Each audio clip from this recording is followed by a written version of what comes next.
So I do talk a lot about polar opposites and dichotomies on this channel. They're sort of baked into our reality, and it's just kind of like the foundation of the way humans think. And I honestly think it's because we can't keep that much in our memories at one time. So we're sort of forced to use these tools to evaluate our reality in like short term. It's sort of just our evaluation because how reality is like a spectrum. It doesn't easily force into one way or another. Dichotomies have a balance between their definitions at the extremes. You also have to balance the conditions of the situation that you're applying the dichotomy to.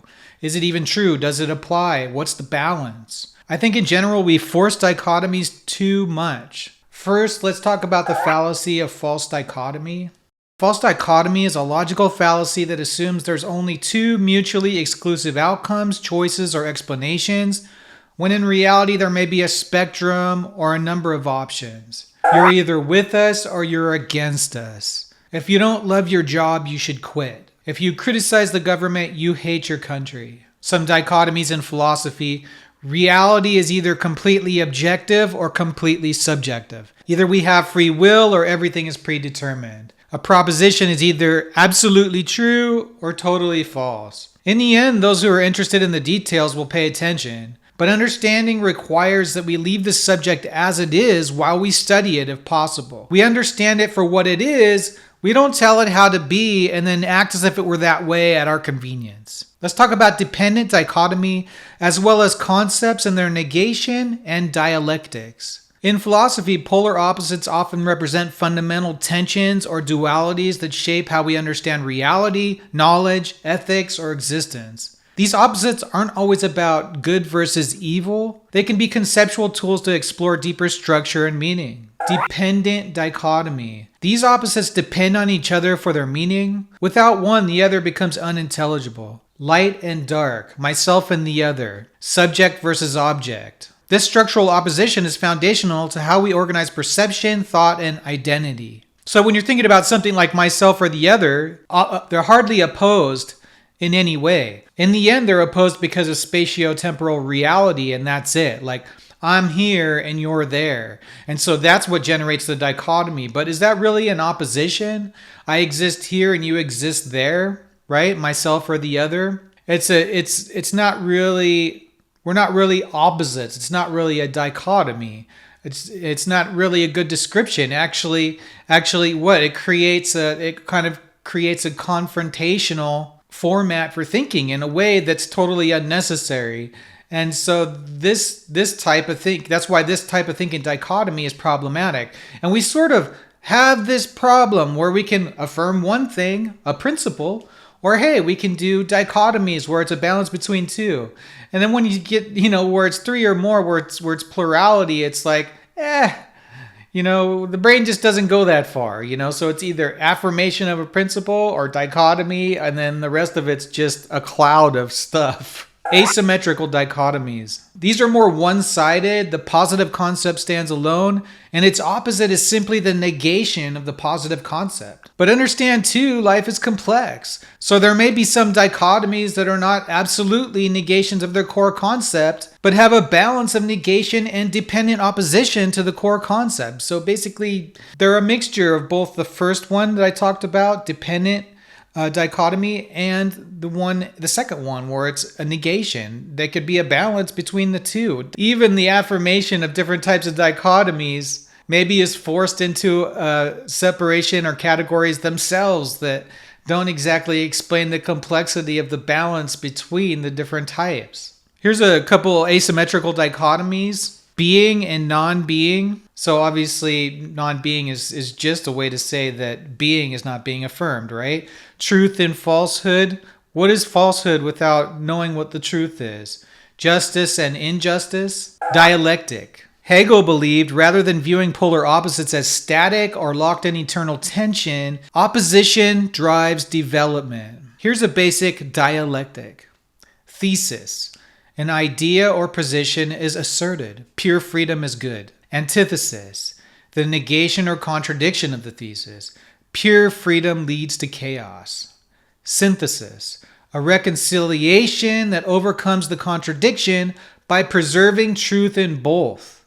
Freedom must be ordered through ethical laws to be meaningful. This process isn't circular, it's progressive, aiming at higher unity or understanding. Each synthesis becomes the next thesis, and so on. The dialectic feeds on contradiction. I have my own that I developed, and I want to propose the end of dialectic, that the final movement is the movement to universality. Modernism is the birth of knowledge and understanding. Modernism eventually becomes postmodern fragmentation, overly objectifying the subjective. That's the antithesis.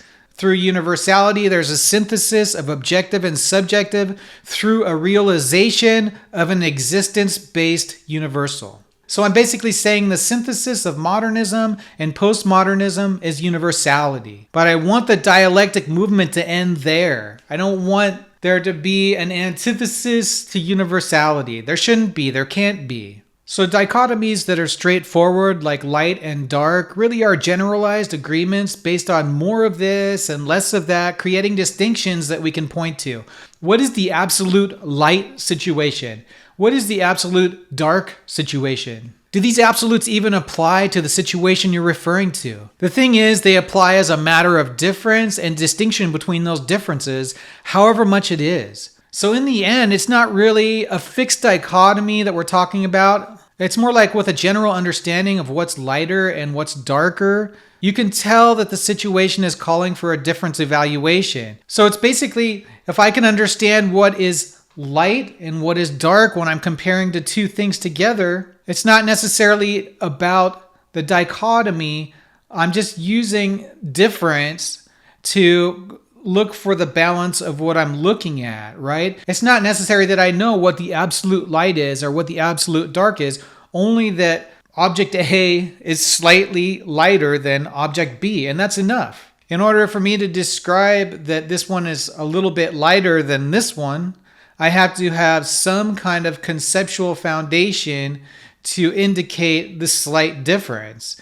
And so the usefulness of the light-dark dichotomy totally rides in this slight change between the two. It could be a very contrasted change, but the dichotomy works even if one's only barely lighter than the other. The conceptual foundation is there just to extract difference and communicate it in language. It's not necessary that it be absolute.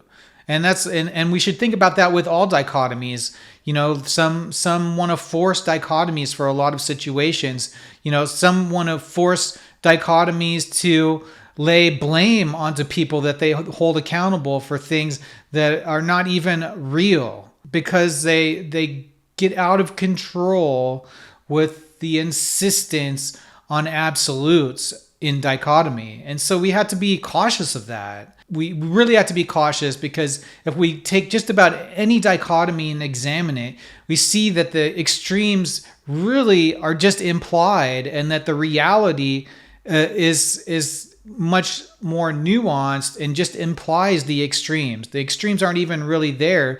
They're just like language and categorical concepts to catch what's implied in the shifting spectrum of physical reality. And these balances work for all intents and purposes. Be very cautious about being absolute, okay?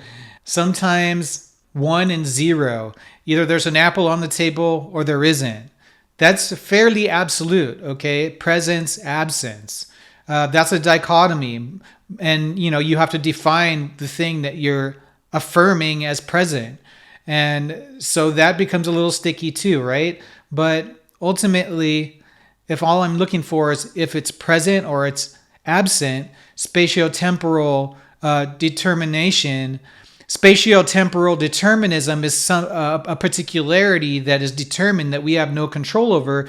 So these very simple truths can be extreme in their balance of affirmation and negation. And so we do have these kinds of physical starting points to create very functional, real dichotomy. And then, you know, things sort of go off the rails when we're comparing concepts that are more disassociated from reality, and we have less of a balance. And when we're changing categorizations and definitions, the balance changes.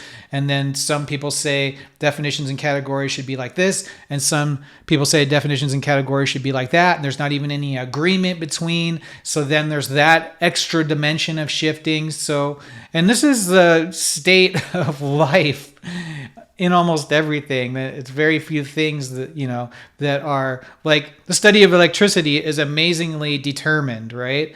So things like that, we can really get our minds around if it's present or it's absent. But other categories, we have to allow them, they're shifting. If you guys like this kind of philosophical subject matter, help us out by liking the video and subscribe to the channel.